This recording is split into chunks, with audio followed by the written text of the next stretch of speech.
नमस्ते, मेरा नाम संजय और आप ये वीडियो देख रहे हैं हमारे चैनल बायोलॉजिक्स पर। ठीक है, तो आज हम बायोकेमिस्ट्री की एक इम्पॉर्टेंट सीरीज शुरू करने जा रहे हैं जो कि रिलेटेड है डीएनए से।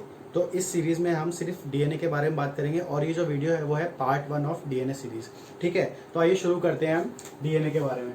तो जब भी हम कोई नया टॉपिक पढ़ते हैं तो जब तक हम उसकी हिस्ट्री ना जाने तब तक वो टॉपिक इनकम्प्लीट होता है। तो हम स्टार्ट करते हैं इसकी हिस्ट्री से। ठीक है, तो जब भी हम डीएनए की बात करते हैं तो आपके दिमाग में दो नाम ही आते हैं। ज़्यादातर लोगों के दिमाग में दो नाम आते हैं, वॉटसन और क्रिक। ठीक है, बट तो इन वॉटसन और क्रिक जो थे इनको नोबेल प्राइज मिला था 1962 में। ठीक है, नोबेल प्राइज जो मिला था इनको वो मिला था 1962 में। लेकिन इनके साथ एक व्यक्ति और थे जिनको नोबेल प्राइज मिला था, लेकिन उनका नाम बहुत कम लोग याद रखते हैं और वो थे मॉरिस विल्किंस। ठीक है, तो इन तीनों को कंबाइंडली नोबेल प्राइज मिला था 1962 में। ठीक है, क्यों? क्योंकि इन्होंने डिस्कवरी की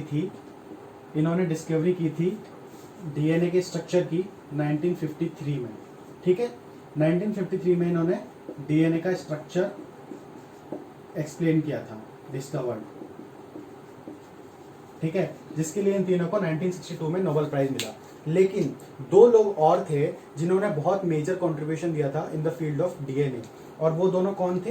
तो क्या हुआ था कि जो 1953 में वॉटसन, क्रिक और मॉरिस विल्किन ने जो डीएनए का स्ट्रक्चर बताया था, उसका जो बेस था उसका, वो था एक फोटो 51। ये एक इम्पॉर्टेंट एविडेंस है। ठीक है, ये क्या था? ये फोटो 51 जो है वो रोजालिंड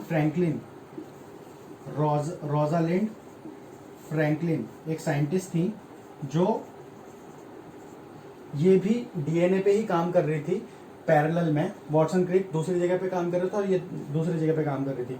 ठीक है, तो इन्होंने इन दोनों से पहले ही 1951 में एक्सरे डिफ्रैक्शन के थ्रू डीएनए का स्ट्रक्चर पता कर लिया था। ठीक है, डीएनए का स्ट्रक्चर पता कर लिया था।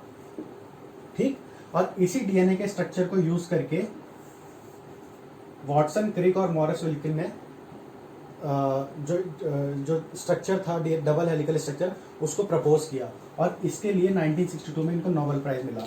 और रोजालिंड फ्रैंकलिन को जिन्होंने सबसे फर्स्ट टाइम फोटोग्राफ एक्वायर की थी डीएनए की, उनको उतना एक्नॉलेजमेंट नहीं मिला। इसका रीज़न ये भी है कि नोबेल प्राइज मिलने से पहले ही 1958 में, ठीक है, इनकी डेथ हो गई थी। ठीक है, ड्यू टू ओवेरियन कैंसर। तो बहुत सारे रीजन थे, अभी हम उनकी डिटेल्स में नहीं जाएंगे। तो ये था कि किसने डीएनए स्ट्रक्चर को प्रपोज किया था, किसने डीएनए स्ट्रक्चर को डिस्कवर किया था। बट एक्चुअल में जो फर्स्ट साइंटिस्ट थे जिन्होंने डीएनए को आइसोलेट किया था वो कौन थे? ठीक है, तो इन तीन चार लोगों ने डीएनए के स्ट्रक्चर पे काम किया था। बट एक साइंटिस्ट थे फ्रेडरिक मिशर।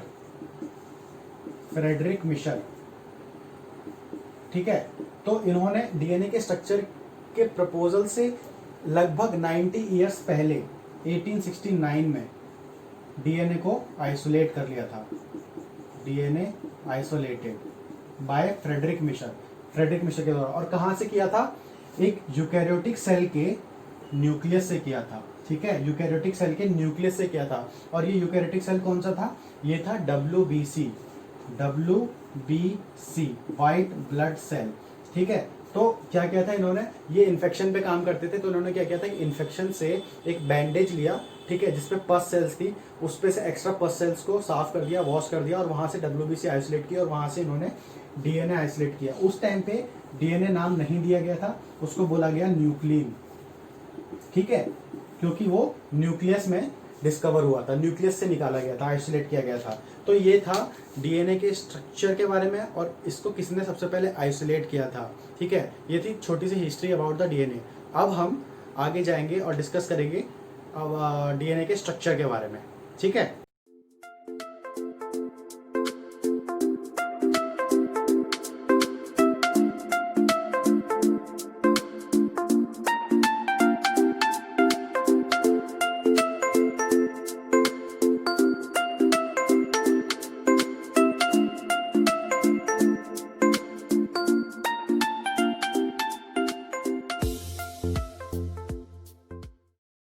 ये जो डीएनए देख रहे हैं, इतना खूबसूरत डीएनए देख रहे हैं, वो मैंने आपके लिए यूकैरियोटिक सेल के न्यूक्लियस से खींच के बाहर निकाला है।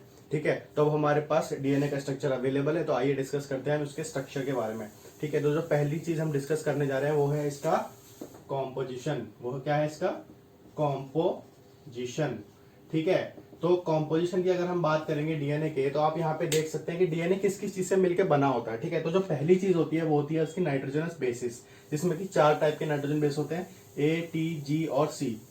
ठीक है, तो पहली चीज क्या हो गई, नाइट्रोजन बेस, नाइट्रोजनस बेस।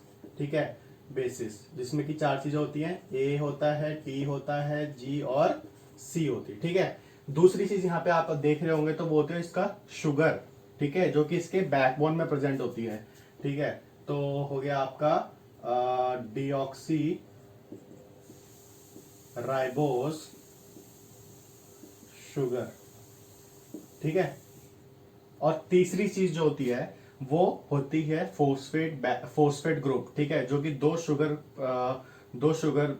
को अटैच करता है। ठीक है, तो तीसरी चीज क्या हो गया, फोस्फेट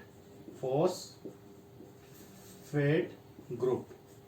ठीक है, तो ये है कॉम्पोजिशन ऑफ डीएनए। अगर आप इन कॉम्पोजिशन ऑफ डीएनए के बारे में स्पेसिफिकली पढ़ना चाहते हैं तो मैंने इसके लिए एक डेडिकेटेड वीडियो बना रखा है और इसका लिंक मैंने डिस्क्रिप्शन बॉक्स में दिया है, आप जाके उस वीडियो को देख सकते हैं। ठीक है, वहां पे मैंने डिटेल में स्ट्रक्चर्स के बारे में भी डिस्कस किया है, शुगर के स्ट्रक्चर, फोस्फेट और नाइट्रोजनस बेसिस। अब चलते हैं हम दूसरे हेडिंग की तरफ, जो कि है हमारा लोकेशन। ठीक है, लोकेशन में हम बात करने वाले हैं कि डीएनए एक्चुअली प्रेजेंट कहाँ होता है। तो अगर हम यूकैरियोटिक सेल की बात करें तो जो डीएनए होता है वो प्रेजेंट होता है इसके न्यूक्लियस में। ठीक है, और अगर हम प्रोकैरियोटिक सेल की बात करें तो जो डीएनए होता है वो होता है उसके प्रेजेंट उसके न्यूक्लियोइड में। अब आप पूछेंगे कि न्यूक्लियस और न्यूक्लियोइड के बीच में डिफरेंस क्या होता है, तो मैं आपको बता दूं कि जो न्यूक्लियस होता है वो वेल डेवलप्ड होता है, हाईली इवॉल्व होता है।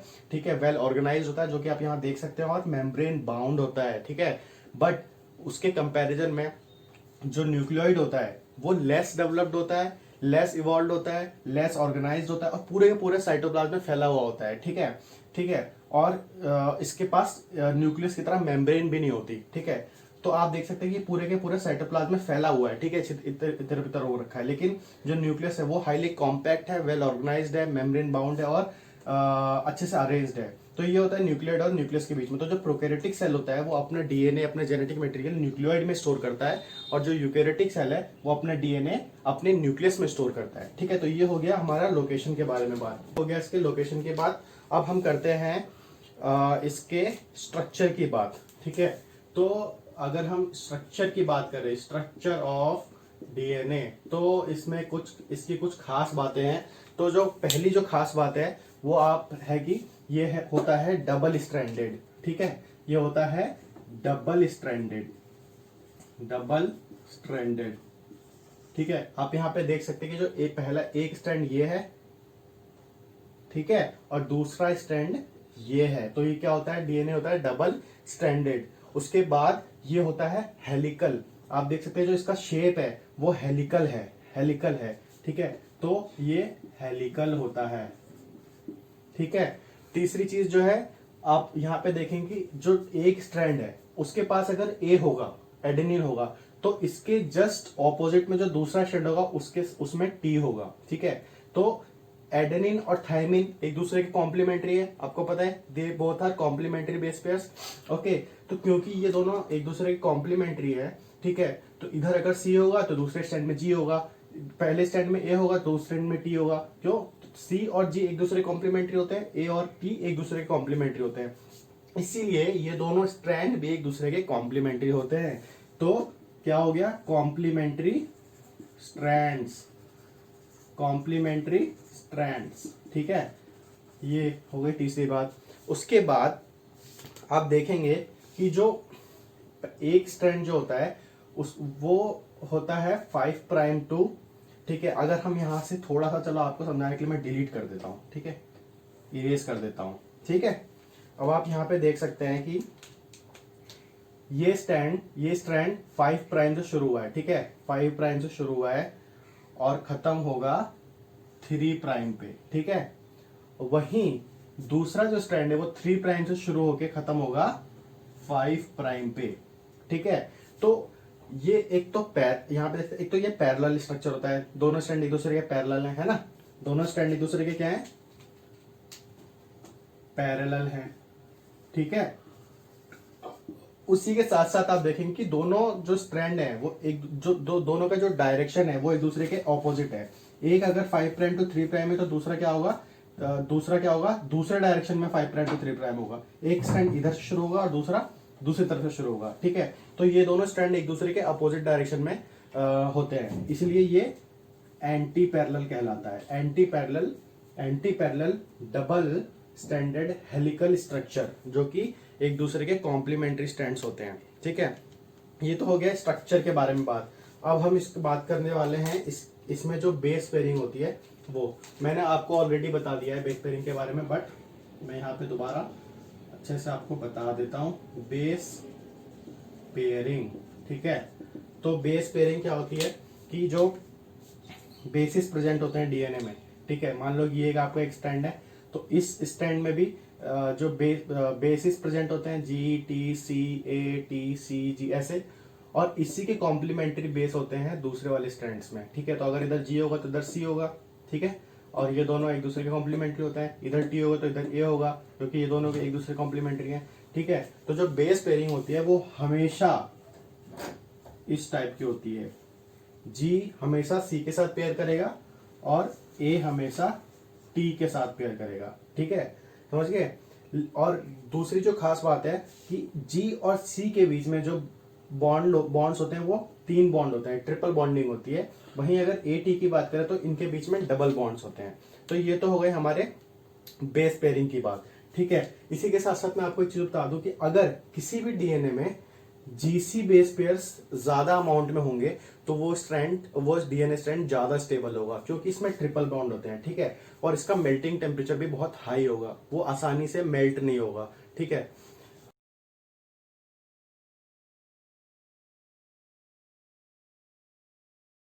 अब हम चलते हैं इसके डायामीटर की तरफ। तो हम लोगों में से ज्यादातर जो पता है लोगों को वो है आउटर डायमीटर के बारे में पता है। ठीक है, तो आउटर डायमीटर कितना होता है इसका, वो होता है,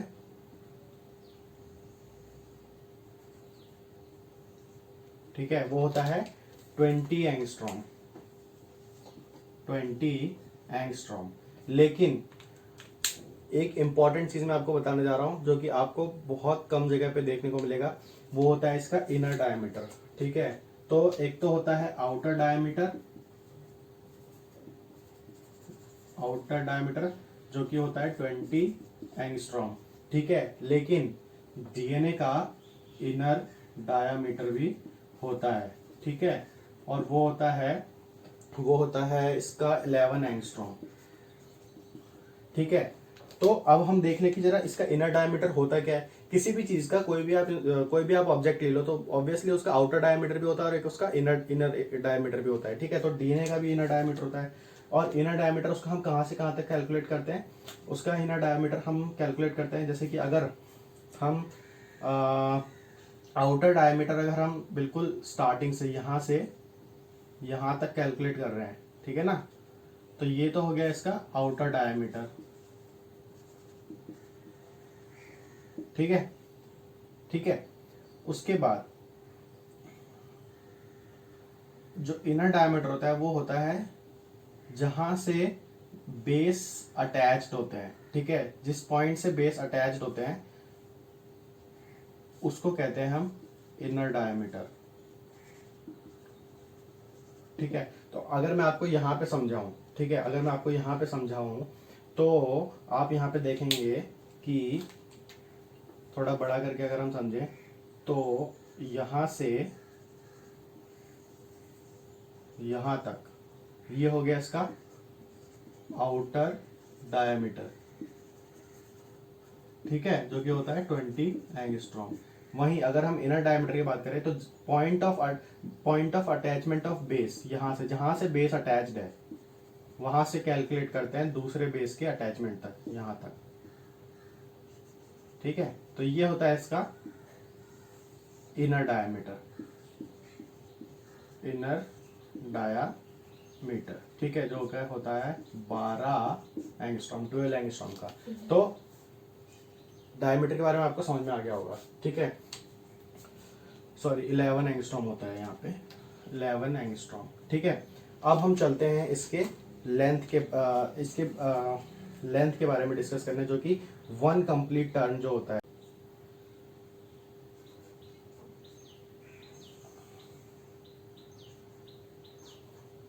ये इसका एक 1 कंप्लीट टर्न हो गया, ठीक है ना, ये इसका 1 कंप्लीट टर्न हो गया। मतलब एक टर्न अगर हम बात करें तो उसको कहते हैं 1 कंप्लीट टर्न, ठीक है। तो इसकी जो लेंथ होती है, वो होती है 334 एंगस्ट्रॉम, या आप इसको बोल सकते हैं 3.4 नैनोमीटर, 3.4 नैनोमीटर, ठीक है। तो इसका जो लेंथ है, लेंथ ऑफ 1 कंप्लीट टर्न वो होता है 34 एंगस्ट्रॉम, ठीक है ना, या 3.4 नैनोमीटर, ठीक है। अब यहीं पे दूसरी जो इंपॉर्टेंट चीज होती है वो होता है कि जो इस पूरे एक कंप्लीट टर्न में कितने number of base pairs present होते हैं, ठीक है। तो हम काउंट करते हैं, एक कंप्लीट टर्न में कितने बेस पेयर्स होते हैं, 1 2 3 4 5 6 7 8 9 10, तो 10 बेस पेयर्स प्रेजेंट होते हैं कंप्लीट टर्न में, ठीक है। तो यहाँ पे होता है अराउंड 10 बेस पेयर्स, ठीक है। तो क्वेश्चन कभी कभी एग्जाम में ये आता है कि 2 बेस पेयर के बीच में डिफरेंस कितना होता है, ठीक है, 2 बेस पेयर के बीच में डिफरेंस कितना होता है। हम लोग क्या रट के चला जाते हैं कितना कि 3.4 एंगस्ट्रॉम होता है, लेकिन ये 3.4 एंगस्ट्रॉम आता कहाँ से है, तो वो मैं आपको आज बता देता हूँ, ठीक है। तो अगर आप देखेंगे कि इसका जो टोटल लेंथ है वो कितना है 34 एंगस्ट्रॉम, ठीक है, और इसमें टोटल नंबर ऑफ बेसिस कितने प्रेजेंट है 10। तो जब आप 34 एंगस्ट्रॉम को 10 से डिवाइड करेंगे तो वो आएगा 3.4 एंगस्ट्रॉम, ठीक है, जो कि होगा एक बेस पेयर, 2 बेस पेयर के बीच का डिस्टेंस, वो होता है 3, दूसरे पेन से लिख देता हूं मैं, ठीक है ना, ये होता है 3.4 एंगस्ट्रॉम, 2 बेस पेयर के बीच का डिस्टेंस। तो इस तरीके से हम इसको निकालते हैं। जो हम स्टार्ट करने जा रहे हैं वो है 8 चारगाफ रूल, ठीक है। तो ज्यादातर लोग हम लोगों में से ज्यादातर लोग जो हैं वो चारगाफ के सिर्फ एक ही कंक्लूजन के बारे में जानते हैं, जो कि है प्यूरिन बराबर होता है पायरिमिडिन के, ठीक है, जो कि A is equals to T and G is equal to C। But उस चारगाफ के 3 और कंक्लूजन है जो also there are also important. तो पहला जो कंक्लूजन है वो ये है कि जो बेस का जो कॉम्पोजिशन होता है डीएनए में वो स्पीसीज टू स्पीसीज वरी करता है। अगर एक स्पीसीज में बेस का कॉम्पोजिशन मान लो कि एक्स है, तो दूसरी स्पीसीज होगी उसमें जो कॉम्पोजिशन होगा बेस का वो वाई होगा। तो बेस का कॉम्पोजिशन बदल जाता है स्पीसीज के बदलने पे। दूसरा कंक्लूजन ये है कि अगर आप एक स्पीसीज के अलग अलग टिश्यू से डीएनए आइसोलेट करेंगे तब भी उसका जो बेस कॉम्पोजिशन है हर एक डीएनए में सेम रहेगा, ठीक है। तो सेम स्पीसीज के अंदर अलग अलग टिश्यू अलग अलग सेल्स में डीएनए के बेस का कॉम्पोजिशन नहीं बदलता, ठीक है। तीसरा जो कंक्लूजन है वो ये है कि अगर ऑर्गेनिज्म की एज चेंज हो जाए, ठीक है, एज चेंज होती रहे, ठीक है, उसका न्यूट्रिशनल स्टेट चेंज होता रहे या उसका लिविंग एनवायरनमेंट चेंज होता रहे, तब भी उसका जो बेस कॉम्पोजिशन होता है वो बदलता नहीं है। तो ये थे 3 कंक्लूजन। लेकिन जो चौथा कंक्लूजन है वो ज्यादा इंपॉर्टेंट होता है एग्जाम के पॉइंट ऑफ व्यू से, तो हम उसको डिटेल में पढ़ेंगे, ठीक है। तो जो डीएनए का जो स्ट्रक्चर होता है उसमें क्या होता है कि जितने ए होते हैं, ठीक है, उतने ही टी होते हैं। क्योंकि अगर एक स्टैंड में मान लो यहाँ पे ए है तो दूसरे स्टैंड में इसके बराबर में क्या होगा टी होगा। यहाँ पे टी है तो यहाँ पे ए होगा, यहाँ पे ए है तो यहाँ पे टी होगा। तो जितने ए है उतने ही टी होंगे किसी भी डीएनए में, और वैसे ही जितने सी है उतने ही जी होंगे। तो ए हमेशा बराबर होता है टी के, और जी हमेशा बराबर होता है सी के, ठीक है। अब यहाँ पे आपको देखेंगे तो आपको पता होगा कि जो ए होता है, ए और जी क्या होते हैं, वो होते हैं प्यूरिन्स, ठीक है ना। ए और जी होते हैं प्यूरिन्स, ठीक है। और अगर सी और टी क्या होते हैं, थायमीन और साइटोसिन वो होते हैं पायरिमिडीन, पायरिमिडीन्स। ठीक है, तो क्या होता है कि प्यूरिन जो होता है वो बराबर होता है पायरिमिडीन के। तो डीएनए को अगर आप देखेंगे तो उसमें जितने प्यूरिन होंगे उतने ही पायरिमिडीन होंगे। ठीक है, तो चारगाफ ने इसको इस तरीके से भी लिखा था कि A प्लस जी बराबर होगा T प्लस सी के।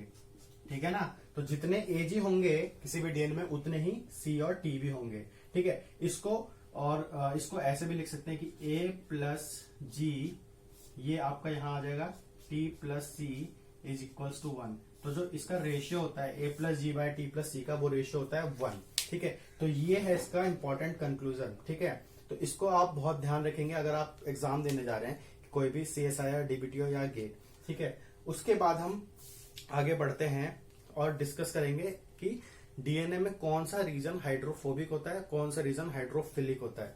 ठीक है ना, तो डिस्कस करेंगे कौन से हाइड्रोफोबिक एंड हाइड्रोफिलिक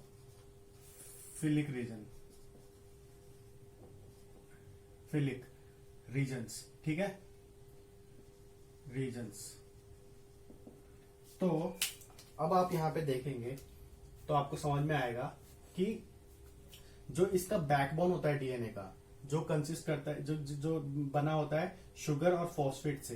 तो जो शुगर और फॉस्फेट होते हैं डीएनए में वो होते हैं इसके हाइड्रोफिलिक पार्ट्स। ठीक है, ये पार्ट्स लिख देते हैं हम यहाँ पे ठीक है, तो इसका जो हाइड्रोफिलिक पार्ट होता है डीएनए का, हाइड्रोफिलिक पार्ट, वो उसमें क्या क्या होता है,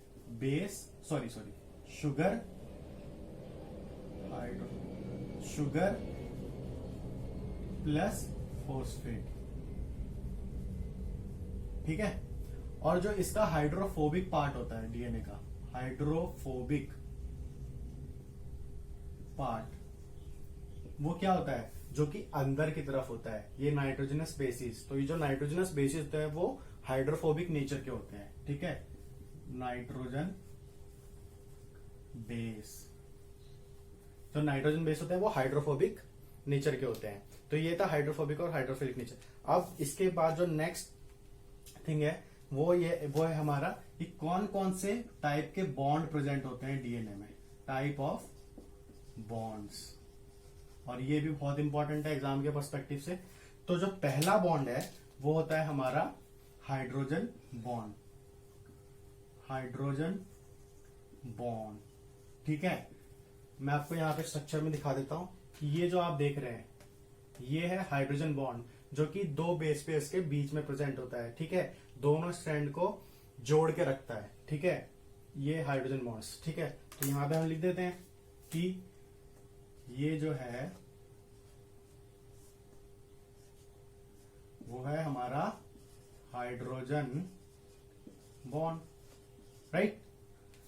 उसके बाद दूसरी जो टाइप के बॉन्ड्स होते हैं डीएनए में वो होते हैं हमारे कोवेलेंट बॉन्ड्स। ठीक है, कोवेलेंट बॉन्ड्स, इसमें हमारे दो होते हैं। ठीक, तो पहला होता है एन ग्लाइकोसिडिक बॉन्ड। ठीक है, तो एन ग्लाइकोसिडिक बॉन्ड कहां प्रेजेंट होता है, मैंने आपको अपने पिछले वीडियो ट्यूटोरियल्स में बता रखा है, बट इसमें मैं आपको दोबारा दिखा देता हूं कि एन ग्लाइकोसिडिक बॉन्ड कहां प्रेजेंट होता है। ये चलो मैं आपको, ये जो होता है शुगर और नाइट्रोजन बेस के बीच में, वो होता है एन ग्लाइकोसिडिक बॉन्ड। ठीक है, दूसरी जो कोवेलेंट बॉन्डिंग होती है डीएनए में वो होती है फोस्फो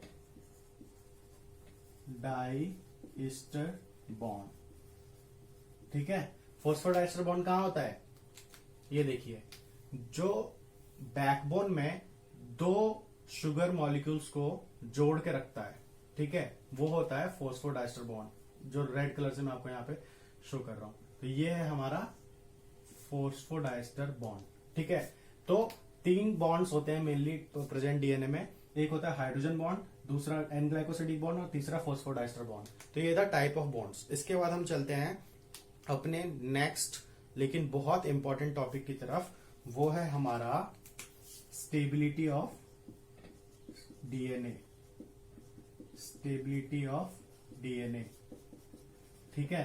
तो ऐसी कौन कौन सी चीजें हैं जो कि डीएनए को स्टेबिलिटी प्रोवाइड करती है, ठीक है। उसमें से पहली जो चीज है वो है पहली जो चीज है वो है हमारी हाइड्रोजन बॉन्डिंग, ठीक है, जिसके बारे में मैं आपको ऑलरेडी बता चुका हूं।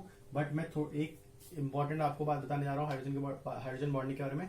अगर आप इंडिविजुअल हाइड्रोजन बॉन्डिंग की बात करेंगे तो ये वीक होता है, इंडिविजुअल हाइड्रोजन बॉन्ड। लेकिन जब डीएनए में बहुत सारे हाइड्रोजन बॉन्ड्स की अगर आप बात करेंगे तो सारे मिलके जब इकट्ठा आते हैं तो वो बहुत स्टेबल, ठीक है। तो अगर एक हाइड्रोजन बॉन्ड की बात करेंगे तो वो वीक इन नेचर होता है, ठीक है। एक इंडिविजुअल हाइड्रोजन बॉन्ड बहुत वीक होता है, लेकिन जब बहुत सारे हाइड्रोजन बॉन्ड अगर डीएनए में अगर आप बात करेंगे सब सारे हाइड्रोजन बॉन्ड के एक साथ, तो वो मिलके एक साथ जब आते हैं तो वो बहुत स्ट्रांग हो जाते हैं और डीएनए को स्टेबिलिटी प्रोवाइड करवाते हैं। इसके बाद जो दूसरी चीज है वो है हमारी हाइड्रोफोबिक इफेक्ट। हाइड्रोफोबिक इफेक्ट्स, ठीक है। अब देखिए, इससे पहले मैं आपको हाइड्रोफोबिक इफेक्ट के बारे में बताने से पहले मैं आपको एक एग्जांपल दूंगा जिससे आपको जितने भी फोर्सेस हैं जो कि डीएनए को स्टेबल रखते हैं आपको बहुत आसानी समझ में आ जाएगा। अगर देखिए, अगर आप मूवीज देखते हैं, ठीक है ना, या आप ड्रामा देखते हैं या आप कोई स्टेज शो देखने जाते हैं, तो वहां पे दो टाइप के आर्टिस्ट होते हैं। एक होता है मेन आर्टिस्ट जो आके आपको स्टेज पे दिखाई देता है, लेकिन जरूरी नहीं है कि जो मेन आर्टिस्ट है उसी की वजह से शो चल रहा है। उसके पीछे बहुत सारे बैकग्राउंड आर्टिस्ट होते हैं जो कि आपको स्टेज पे दिखाई नहीं देते, लेकिन इसका मतलब ये नहीं है कि वो उनका कोई रोल नहीं है। जो सबसे ज्यादा इंपॉर्टेंट रोल होता है वो बैकग्राउंड आर्टिस्ट का होता है। तो वैसे ही अगर आप डीएनए को देखेंगे तो इसमें जो मेन आर्टिस्ट होता है जो हमको दिखाई देता है और हम ज्यादातर उसके बारे में पढ़ते हैं, बात करते हैं, वो होता है हमारा हाइड्रोजन बॉन्ड, जो कि हमें क्लियरली दिखाई देता है दो नाइट्रोजन बेसिस के बीच में। लेकिन कुछ बैकग्राउंड आर्टिस्ट, मतलब बैकग्राउंड फोर्सेस, बैकग्राउंड इफेक्ट्स भी होते हैं डीएनए में जो कि डीएनए को स्टेबल रखते हैं। उसमें से पहली जो चीज है वो है हाइड्रोफोबिक इफेक्ट। अब हाइड्रोफोबिक इफेक्ट क्या होती है, मैं आपको एक एग्जांपल देता हूं कि जैसे अगर आपने एक ग्लास लिया पानी का, ठीक है, तो पानी क्या होता है, हाइड्रोफिलिक इन नेचर होता है। लेकिन अगर आपने उस पानी में कुछ हाइड्रोफोबिक मॉलिक्यूल्स डाल दिए तो क्या होगा कि जो हाइड्रोफोबिक मॉलिक्यूल्स होंगे वो सारे के सारे मॉलिक्यूल्स पानी से दूर जाने की कोशिश करेंगे और पानी से दूर जाने के चक्कर में वो सारे हाइड्रोफोबिक मॉलिक्यूल्स एक दूसरे के पास आ जाएंगे, ठीक है। तो इसी को बोलते हैं कि हाइड्रोफिलिक सराउंडिंग से बचने के लिए, उसके इफेक्ट को कम करने के लिए, जब सारा हाइड्रोफोबिक मॉलिक्यूल एक दूसरे के पास आ जाते हैं तो उसको बोलते हैं हाइड्रोफोबिक इफेक्ट्स। और वही हाइड्रोफोबिक इफेक्ट भी डीएनए में काम करता है। तो यहाँ पे क्या होता है कि जो डीएनए होता है हमारा वो कहाँ प्रेजेंट होता है, सेल में। और सेल में कैसा कंडीशन होता है, एक्वस, ठीक है, हाइड्रोफिलिक, चारों तरफ पानी पानी रहता है ना, साइटोप्लाज्म में। और उसी के बीच में, मतलब न्यूक्लियस में भी चारों तरफ एक्वस कंडीशन होता है, उसी के बीच में हमारा डीएनए रहता है। तो डीएनए को सर्वाइव करना है तो क्या होता है कि जो डीएनए में जो नाइट्रोजनस बेसिस होते हैं, ठीक है, वो हाइड्रोफोबिक नेचर के होते हैं, है ना। तो क्या होता है कि पानी से बचने के लिए, एक्वस कंडीशन से बचने के लिए सारे के सारे नाइट्रोजन बेस स्टैक हो जाते हैं आपस में, ठीक है। वो मैं अभी आपको बेस स्टैकिंग में बताऊंगा, एक दूसरे के साथ और इकट्ठा हो जाते हैं, ठीक है, जिससे क्या होता है डीएनए को स्टेबिलिटी मिलती है। तो यही है हमारा हाइड्रोफोबिक इफेक्ट। तीसरी चीज जो हम बात करने जा रहे हैं वो हमारा बेस स्टैकिंग। बेस स्टैकिंग होता है, ठीक है। तो बेस स्टैकिंग क्या होता है, इसको हम एक्चुअली पाई पाई इंटरेक्शन भी बोलते हैं, पाई पाई इंटरेक्शन भी बोलते हैं, ठीक है। तो जो बेस स्टैकिंग क्या होती है, बेस स्टैकिंग क्या होती है कि सबसे पहले मैं आपको पाई पाई इंटरेक्शन बता दूं। तो पाई पाई इंटरेक्शन क्या होता है कि जो भी एरोमेटिक रिंग्स होती है ना, उनके उसमें पाई बॉन्डिंग प्रेजेंट होती है, ठीक है। तो अब आप यहाँ पे देखेंगे तो आपको दिखेगा कि जो नाइट्रोजनस बेसिस होते हैं उसमें भी एरोमेटिक रिंग्स प्रेजेंट है, ठीक है। तो इसका मतलब इनमें भी पाई बॉन्डिंग्स है। तो क्या होता है कि जब दो पाई बॉन्डिंग आसपास होते हैं तो उनके बीच में क्या होता है, इंटरेक्शन होता है जो कि नॉन कोवेलेंट होता है, ठीक है। तो उसको बोलते हैं हम पाई पाई इंटरेक्शन। तो क्या होता है कि ये दो बेस पे, एक बेस पर ये है, एक बेस पर ये है, तो यहाँ पे भी पाई बॉन्डिंग्स है, यहाँ पे भी पाई बॉन्डिंग्स है, यहाँ पे भी पाई बॉन्डिंग्स होगी और यहाँ पे भी। तो क्या होगा, इन पाई बॉन्डिंग्स में बीच में इंटरेक्शन होगा, ठीक है, जिसकी वजह से क्या होगा, ये दोनों बेस एक दूसरे के पास आने की कोशिश करेंगे, अट्रैक्ट करेंगे, जिससे क्या होगा, इसको स्टेबिलिटी मिलेगी, है ना। और तो इसको बोलते हैं बेस स्टैकिंग। अब बेस स्टैकिंग स्ट्रॉन्गेस्ट कहाँ होगी और वीक कहाँ होगी, ये डिपेंड करता है आपके बेस पेयर पे कि कौन से बेस दो कॉन्जिक्यूटिव बेस पेयर्स प्रेजेंट है। अगर अगर दो कॉन्जिक्यूटिव बेस पेयर्स हैं जीसी के, ठीक है ना, जीसी के दो कॉन्जिक्यूटिव बेस पेयर्स हैं, तो इनके बीच में जो बेस स्टैकिंग इंटरेक्शन होगा वो बहुत ज्यादा होगा, स्ट्रांग होगा, ठीक है, क्योंकि इनमें पाई बॉन्डिंग ज्यादा होती है, ठीक है। तो जीसी के बीच में बेस स्टैकिंग ज्यादा होती है, इंटरेक्शन ज्यादा मजबूत होता है। लेकिन अगर वहीं पे दो एटी बेस पेयर्स होंगे, एटी बेस पेयर्स, ठीक है, तो इसके बीच में जो बेस स्टैकिंग होगी वो वीक होगी, क्योंकि जो इसमें पाई बॉन्डिंग्स प्रेजेंट होते हैं वो कंपैरिजन में जीसी के कम होते हैं, ठीक है। तो इसकी जो बेस स्टैकिंग होगी वो कम होगी। तो बेस स्टैकिंग किस पे डिपेंड करती है, बेस पेयर्स कौन सा प्रेजेंट है, दो कॉन्जुगेटिव बेस पेयर्स कौन से प्रेजेंट है, ठीक है। अब जो बेस स्टैकिंग है उसमें उसको स्टेबल कौन रखता है, वो होता है हाइड्रोफोबिक इफेक्ट। जो मैंने आपको बताया कि हाइड्रोफोबिक इफेक्ट क्या करता है, दो बेस को, अब देखिए ऊपर से भी पानी है, ठीक है, मान लो नीचे से भी पानी है। अगर हम दो बेस पेयर की बात करें आपको समझाने के लिए, एक है एटी, ठीक है, चलो एटी की ही बात करते हैं। तो ये दो बेस पेयर्स प्रेजेंट है, ठीक है। अब मान लो कि इसके चारों तरफ वाटर मॉलिक्यूल है, डीएनए के चारों तरफ वाटर मॉलिक्यूल होता है ना। तो क्या होगा कि ये जो दोनों बेस पेयर्स है वो हाइड्रोफोबिक नेचर के होते हैं। तो क्या होंगे, पानी से बचने के लिए ये दोनों एक दूसरे के पास आने की कोशिश करेंगे, एक दूसरे में स्टैक होने की कोशिश करेंगे। वैसे ही जो जितने भी नाइट्रोजनस बेस होते हैं वो एक के ऊपर स्टैक्ड होते हैं, है ना। और उसको स्टैक कौन करके रखता है, हाइड्रोफोबिक इफेक्ट, ठीक है। तो ये आपको समझ में आ गया बेस स्टैकिंग। अब इसमें क्या होता है कि जो दो बेस पेयर्स होते हैं उनके बीच में जो डिस्टेंस होता है ना, डिस्टेंस वो मेंटेन जो होता है उसको बोलते हैं वांडर वॉल, उसको बोलते हैं हम वांडर वॉल डिस्टेंस या फोर्स, ठीक है। ये भी बहुत इंपॉर्टेंट होता है, ये प्रेजेंट होता है दो बेस पेयर्स के बीच में, ठीक है। तो वांडर वॉल फोर्स क्या, डिस्टेंस क्या होता है कि कोई भी दो मॉलिक्यूल, मान लो कि ये दो मॉलिक्यूल, एक मॉलिक्यूल ये दूसरा मॉलिक्यूल ये, तो ये कहां तक क्लोज आ सकते हैं, ठीक है। इनकी जो मिनिमम जो इनके बीच में डिस्टेंस होगा जिसके बियॉन्ड ये क्लोज नहीं जा सकते, वो जो डिस्टेंस होगा वो होता है वांडर वॉल डिस्टेंस, ठीक है। अगर इससे ज्यादा ये क्लोज हुई, ये डिस्टेंस रिड्यूस हुआ यहां से, तो क्या होगा कि इन दोनों मॉलिक्यूल्स के जो इलेक्ट्रॉन्स होते हैं उनके बीच में रिपल्सन होगा, ठीक है, जिससे क्या होगा ये दोनों एक दूसरे के दूर चले। तो मिनिमम जो डिस्टेंस होता है वो वांडर वॉल होता है, और वही डिस्टेंस होता है हमारा दो कॉन्जुगेटिव बेस पेयर्स के बीच में, और वो होता है 3.4 एंगस्ट्रॉम, 3.4 एंगस्ट्रॉम। तो ये होता है वांडर वॉल फोर्स, ठीक है। तो ये थी हमारी चौथी चीज जो कि डीएनए को स्टेबिलिटी प्रोवाइड करती है। और जो आखिरी चीज है वो होता है आयोनिक इंटरेक्शन, ठीक है। आयनिक इंटरेक्शन क्या होता है, अब आप देखेंगे कि जो डीएनए का जो बैकबोन है उसमें क्या होता है, फॉस्फेट ग्रुप होता है, और फॉस्फेट ग्रुप पे कौन सा चार्ज होता है, नेगेटिव चार्ज, ठीक है। यहाँ पे देख रहे होंगे कि आप डीएनए के मैंने चारों तरफ नेगेटिव माइनस साइन लगा रखा है। वो माइनस साइन ऐसे ही नहीं लगा रखा मैंने, वो माइनस साइन किसकी वजह से होता है, फॉस्फेट की वजह से, क्योंकि फॉस्फेट क्या होता है, माइनस चार्ज कैरी करता है। अब क्या होता है इस माइनस चार्ज की वजह से कि जो डीएनए का जो बैकबोन्स है वो एक दूसरे को रिपल्सन करते हैं, ठीक है, एक दूसरे से दूर रहते हैं, जिसकी वजह से क्या होता है, डीएनए को स्टेबिलिटी प्रोवाइड होती है, ठीक है। तो ये था ये 5 चीजें थी जो कि डीएनए को स्टेबिलिटी प्रोवाइड करवाती हैं, ठीक है। तो जो लास्ट अब जो चीज हम डिस्कस करने जा रहे हैं वो भी बहुत इंपॉर्टेंट है, वो है ग्रूव्स, ठीक है। तो ग्रूव्स क्या होता है, आइए सबसे पहले हम डीएनए का स्ट्रक्चर देखते हैं। तो जब आप डीएनए का स्ट्रक्चर देखेंगे तो आप जस्ट इमेजिन करिए डीएनए का स्ट्रक्चर, तो आपको लगेगा कि डीएनए का जो स्ट्रक्चर है वो एक सिलेंडर की तरह है ना, एक सिलेंडर की तरह है जिसमें आपने डीएनए के स्ट्रक्चर को डाल दिया है। लेकिन वो सिलेंडर, जो इमेजिनरी सिलेंडर है, वो पूरी तरीके से एम्प्टी नहीं होता, है ना। डीएनए, अगर आप डीएनए का हेलिकल स्ट्रक्चर देखेंगे तो वो कंप्लीटली खाली नहीं होता, इसके चारों तरफ कुछ एम्प्टी स्पेसेस होते हैं, जैसे कि आप यहाँ पे देखेंगे ये एम्प्टी स्पेस है, ठीक है ना, ये एम्प्टी स्पेस है पूरा। उसके बाद छोटा सा एम्प्टी स्पेस यहाँ पे है, फिर एम्प्टी स्पेस ये। तो ये एम्प्टी स्पेसेस क्या होते हैं, यही होते हैं इसके ग्रूव्स, है ना। और अब आप देखेंगे कि यहाँ पे दो टाइप के आपको ग्रुप बनते हुए दिखाई दे रहे हैं, एक बड़ा ग्रुप दिखाई दे रहा है और एक छोटा ग्रुप दिखाई दे रहा है। तो इसको जो नाम देते हैं वो देते हैं हम, एक होता है मेजर ग्रुप, ठीक है, और दूसरा होता है माइनर ग्रुप, ठीक है, ग्रुप्स।